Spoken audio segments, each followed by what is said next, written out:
सबने बताई है, मैं उन बातों को रिपीट नहीं करूंगा, लेकिन एक बात जरूर कहना चाहता हूँ कि ये चुनाव जो है ये बहुत ही महत्वपूर्ण चुनाव है। ये हमारे प्रधानमंत्री नरेंद्र मोदी जी को तीसरी बार प्रधानमंत्री बनाने के चुनाव है। और प्रधानमंत्री नरेंद्र मोदी जी के बारे में हम सब जानते हैं कि उन्होंने देश को कहां पहुंचाया, कहां गरीब के कल्याण की योजनाएं बनाई, एक एक व्यक्ति के दिल में बसे हुए हैं। अगर हम किसी छोटे बच्चे को भी कहेंगे तो वही कहेगा मोदी जी, अगर किसी माता बहन को कहेंगे तो वो भी कहेगी मोदी जी, किसी किसान से कहेंगे तो भी मोदी जी, गरीब को कहेंगे तो भी मोदी जी, और किसी बुजुर्ग को कहेंगे तो भी मोदी जी कहेंगे। तो इस तरह से देश भर में मोदी जी के प्रति जो वातावरण बना हुआ है, और वास्तव में मोदी जी ने देश के अंदर जो काम किए हैं, ये काम अगर पहले हो गए होते तो भारत कब का विकसित राष्ट्र बन जाता। लेकिन अब हमें विकसित राष्ट्र बनाना है। अभी तो शुरुआत है, अभी तो रंग भरने का काम हुआ है, असली मीनार तो अब खड़ी होगी। और उसके लिए प्रधानमंत्री जी ने जो रंग भरने का काम किया है, उसी कड़ी में कई काम ऐसे महत्वपूर्ण हुए जिसमें आपने देखा होगा अपने यहाँ पर भी काम हुए। मेडिकल कॉलेज हमारे यहाँ पर हो गया विकट। अब राजस्थान सरकार की समस्या तो थी सब जगह थी।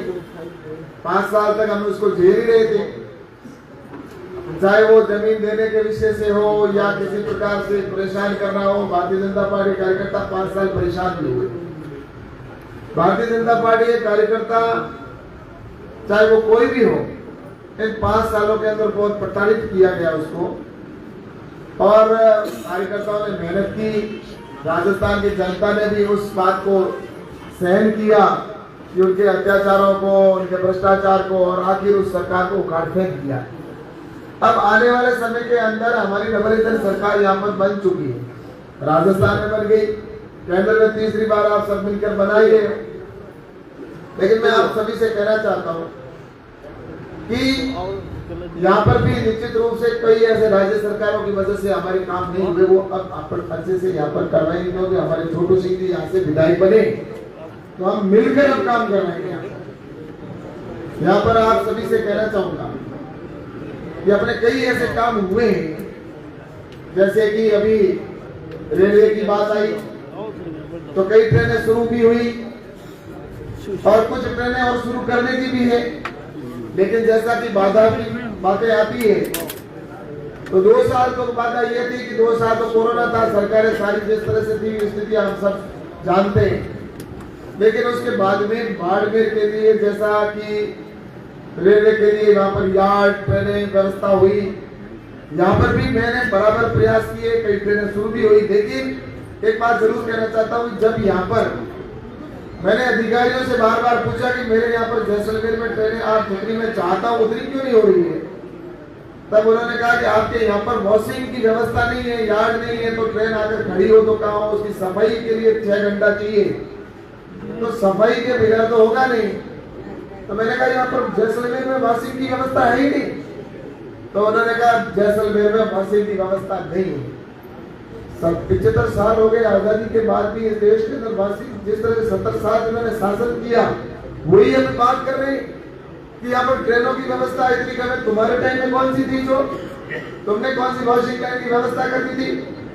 लेकिन मैंने मंत्री जी से जाकर बार बार कहा कि हमारी मूल जड़ है उसको समाप्त करना है। हमारी ट्रेनें आप भेजना चाहते हो, लेकिन टेक्निकल जो प्रॉब्लम आती है वहां पर वॉशिंग की व्यवस्था नहीं है, यार्ड की व्यवस्था नहीं है।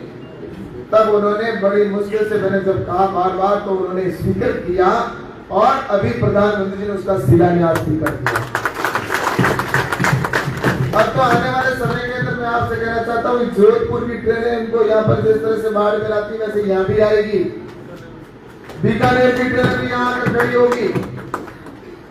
और निश्चित रूप से जो मैंने कहा ना, नींव रखने का काम हो गया। हमारे इतने शानदार रेलवे स्टेशन बन रहा है, आज एयरपोर्ट को भी पीछे छोड़ेगा। ये मैं आपको बताना चाहता हूँ कि एयरपोर्ट जैसा शानदार यहाँ पर रेलवे स्टेशन बनेगा। और भी यहाँ पर जिस तरह से स्वीकृतियां हुई है पैसों की, तो मैं निश्चित रूप से कहना चाहता हूँ कि रेलवे हो चाहे अन्य प्रकार के काम हो, यहाँ पर प्रधानमंत्री नरेंद्र मोदी ने कैसे कैसे हाईवे बना दिए। आज चाहे कन्नौज से लेकर हम देखते हैं कितने बड़े बड़े हाईवे, कितनी शानदार सड़कें बनी हुई है। अन्य भी कई प्रकार की केंद्र सरकार की योजनाओं के काम चले 5 साल में, बता दो। राजस्थान की सरकार ने काम कुछ भी नहीं करवाया। केंद्र का पैसा बाबाई उन्होंने लेने की कोशिश की है।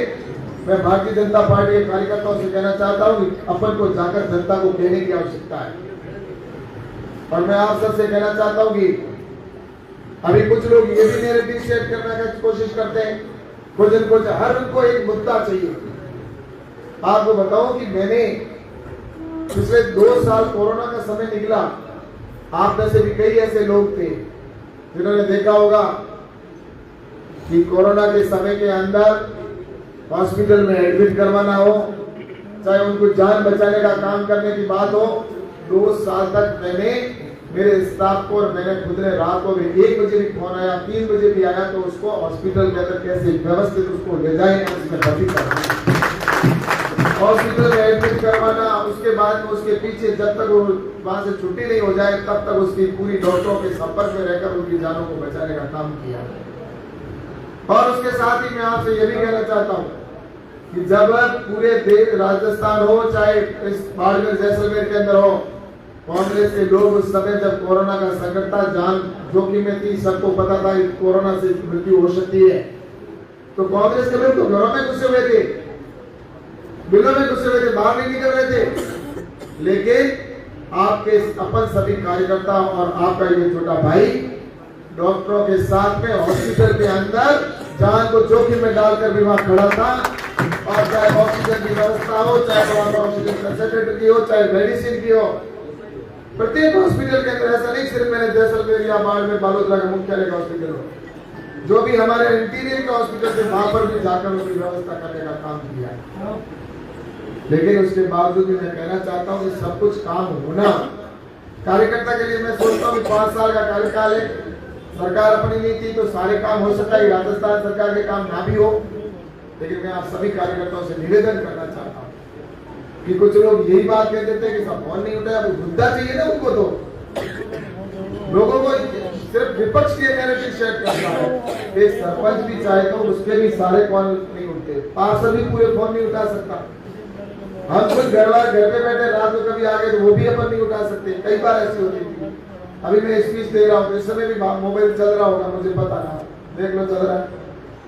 कभी भी वो फोन तो 24 घंटे चालू रहता है, कोई ऐसा टाइम नहीं जिस समय फोन चालू है। लेकिन प्रयास करते हैं वापस करें फोन। लेकिन मैं आप सबसे कहना चाहता हूँ कि विपक्ष के बहकावे में हमें नहीं आना है। विपक्ष कुछ भी बहाना बनाकर किसी भी प्रकार से नैरेटिव शेयर करना चाहता है। लेकिन मैं आप सबसे निवेदन करना चाहता हूँ कि चाहे फोन हो, चाहे मेरी वजह से हो सकता है कि सारे काम की कोशिश करने के बावजूद भी ना भी हुए हो, लेकिन मैं आप सबसे निवेदन करना चाहता हूँ कि मेरी कमियों की वजह से मेरे देश के प्रधानमंत्री नरेंद्र मोदी जी को ऐसा ना हो कि वो हमारे यहाँ से 25+ का बात को 400 प्लस की बात की और 25 हमारे 25 के 25 राजस्थान में आए, वो आप सभी कार्यकर्ताओं के ऊपर निर्भर करता है। और भारतीय जनता पार्टी का कार्यकर्ता जो चाहता है, ठान लेता है, वो पूरा होता है। और इसीलिए ये हम सब ने देखा है कि भारतीय जनता पार्टी कार्यकर्ता जब हमारी एक भी सीट नहीं होती थी, उस समय भी वो कार्यकर्ता मैदान में डटा रहता था, संघर्ष करता था, मारपीट करते थे सामने वाले लोग, लेकिन उसके बावजूद भी वो डट कर खड़ा रहता था।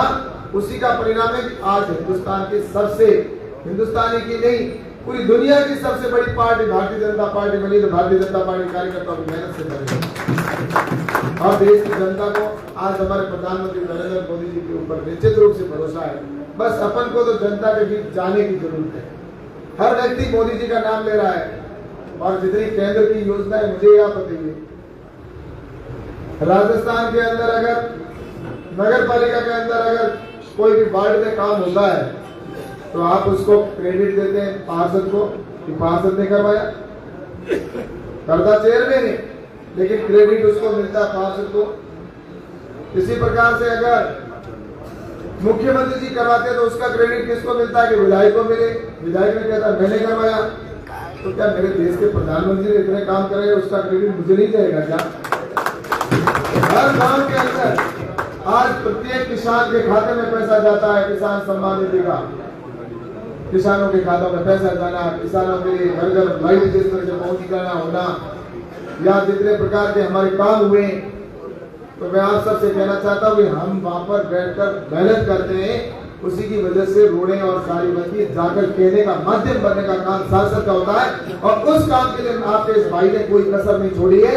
और आने वाले समय में जो बचे हुए काम है वो मैं आपसे निवेदन करता हूँ कि हम करेंगे, और अब डबल इंजन की सरकार है तो निश्चित रूप से मिलकर काम करेंगे। और आने वाले वक्त में करता हूँ आप सबसे विनम्र निवेदन करता हूँ कि अपने जो फॉर्म भरने की 28 तारीख को डेट है, जिसमें आप सब ने टारगेट तय किया है, उस टारगेट से भी अधिक संख्या के अंदर वहां पर आए और आप वहां पर मुझे आकर आशीर्वाद दें, ताकि हम यहाँ पर उस समय अपने जो आप वहां पर सभी आशीर्वाद दें, ताकि मैं आपके बीच के जो आपके बीच में आकर अभी दोबारा जो अपने बचे हुए काम है उनको मैं पूरा कर सकूं।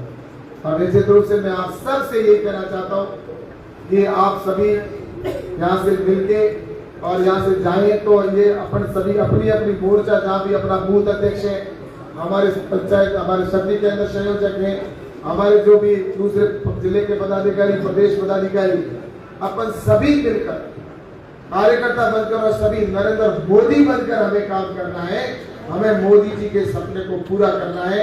और मैं आप सभी से यही निवेदन करता हूँ कि आप सब आने वाले वक्त के अंदर हम सभी आने वाली 28 तारीख को पुनः मिलेंगे। उसके बाद में 3 दिन का फिर जो एवरेज बनाए के बीच में चुनाव फॉर्म भरने के बाद में जो डेट आएगी, उसके बीच में 3 दिन का जैसलमेर जिले का लोकसभा का विधानसभा का प्रवास होगा, तो 3 दिन में अपन कार्यकर्ता आप सभी को तय करेंगे। उन गाँवों के अंदर भी जाना होगा, शहर के अंदर भी जाना होगा, तो फिर मिलेंगे।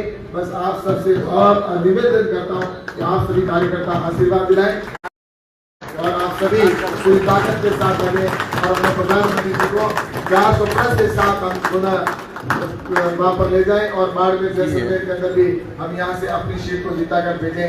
यही निवेदन करते हुए हम सभी एक बार जोर से कहेंगे, भारत माता की, भारत माता की, अब की बार